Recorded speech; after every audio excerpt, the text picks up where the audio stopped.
wow, what just happened? It's a little shocking.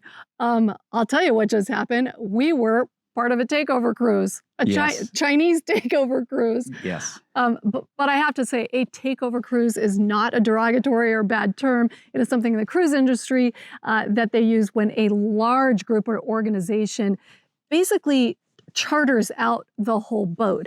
And that was the case in this situation. 90% of the boat was chartered by a Chinese travel agent. We were unaware of that going into it. This is not a cruise video, though. This is really about what happens when the unexpected happens when you are traveling in retirement. Yeah, and let me set the scene a little bit. So we're seasoned travelers. Globally, we've traveled a lot, and we've also done a ton of cruises. And this was our last cruise out of 4, and we at least thought we knew what we were going to expect. There was going to be a new ship. We were all excited about that. We go through our normal process, the onboarding, or going through the check-in process, going up into the boat, and we immediately realized there's a huge culture clash that's going on here. Yeah. There were almost fights in elevators that were going on. There were crowds that in just absolute chaos when we walked onto that boat. It was so above and beyond the norm of what we expect. Yeah. Totally noticeable. And I think where it really hit us full in the face was at dinner that night. So we went to the early dinner seating. It was in the main dining room where it's, thousands of people, at least a couple thousand people on that dining room floor. And it was 95% Chinese. Yeah. And it was loud. It was extremely loud, which we were not used to. And that's part of their culture. Yep. It caught us completely off guard. Even they brought interpreters on board to work with this large group of people. The interpreters were yelling. Well, so they were even louder. People yelling 3 feet, standing 3 feet away from us that were yelling back and forth between tables. We were stunned. I still think like my hearing might be having a problem. We were stunned. Yeah. And we walked out of that dinner and in fact, the head waiter, he came up to our table because let's face it, we did stick out like sore thumbs, a couple of whiteys in that whole sea of Chinese passengers. And he said, you know what, you might not want to eat in this dining room. Which was shocking in itself. You won't be happy. And I'm just like, what is going on? Like, we had no idea. And I don't know if you said this. This was a cruise out of New York. So this is basically, we were thinking this is your standard Caribbean type of cruise. Granted, it's leaving out of New York, but it's going to be your standard Caribbean type of cruise. It just was so not what we expected. And so then we saw other passengers that were in the same situation we were in. They were angry and just frustrated and just mad at the ship and mad at the people and mad at everything. So when we went back to our room that night, we really had to make a decision. Were we going to let this ruin our trip like we were watching so many other people do, or were we going to deal with it? Yeah, we went back to the room, and I think the first thing we really had to do is understand ourselves and what we were experiencing, what we were feeling. And we talked about that a lot. Yeah. And we quickly came to the conclusion that this is just a culture difference. That's all this is, and let's deal with it, and let's recognize that that's simply what it is. It's not going to change. Let's adapt. Right. And it was important for us to recognize that on this particular ship, we were the minority by a long, long, long shot. So we weren't going to go in and teach a bunch of people, what our culture was. We had to adapt to theirs. And they weren't wrong. There's no way. There were a lot of other passengers on the boat that felt they were being rude, that they were doing they were cutting in line. They were doing all kinds of, they were pushing in the elevator. Yeah.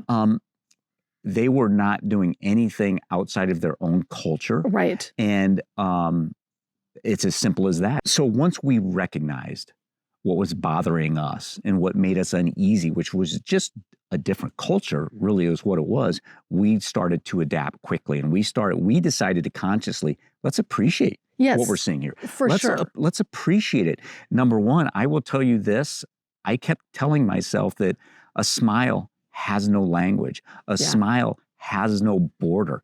And they were having a ton of fun. Yes. And why wouldn't we do the same thing as well? Let's all Exactly. enjoy this. Let's enjoy it together. Yeah, and so we took a step back and we were looking, like, for example, there were dozens of tables. They were playing mahjong, and those are some loud tiles. So much louder than domino. Yeah, it was loud. So it was a very, very loud experience. But man, when you look at, they were having so much fun. And then there's this card game they're playing where they're holding all of these, it looked like 2 decks of cards in one hand. Cash games, by the way. Cash games, I know. And huge groups of, I think mostly women were playing the card game. And, Mima pretty much won every single time. And then, of course, ping pong, right? That was a huge, huge draw. And incredibly talented people playing ping pong. And Paul decided I'm not one of them, and I found out very quickly that I'm not one of them. But he decided to jump in and try. Talented people playing ping pong. Yeah, I got my ass kicked. Yeah, okay, he did. But he decided to jump in and try. And it was great fun. And we were all laughing. And they didn't speak English, but, all Paul had to do was hold up a paddle and, can I come in, and they let him in and, again, kicked his butt. But it was a lot of fun. And so we really did adjust to what was going on.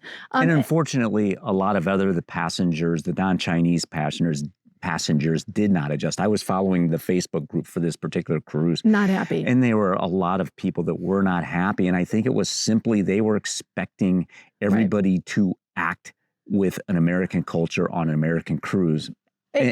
Well, and I think, again, this gets back to the point of this video is expect the unexpected, and then you need to adapt. And not only that, appreciate what is different about this experience. Yeah. And at the end of the day, you and I both have said, right, so we just did 4 cruises back to back to back to back. That was our most enjoyable. It was. Yeah. It was after everything all said and done, even with the shock of the first day and the adjustment that we had to make throughout the cruise.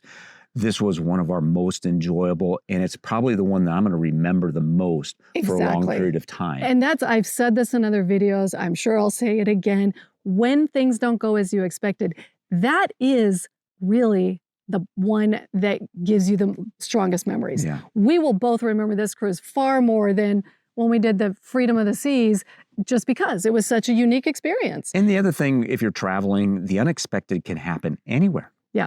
It can happen certainly internationally because we are not going to understand it as well, but it certainly can happen right here, and it did. Right, and as we said, Paul and I do travel basically full time, and if retirement travel interests you, then I do invite you to subscribe, and we also have a free PDF handout. I'll put a link to it below. It is the top 10 retirement travel tips.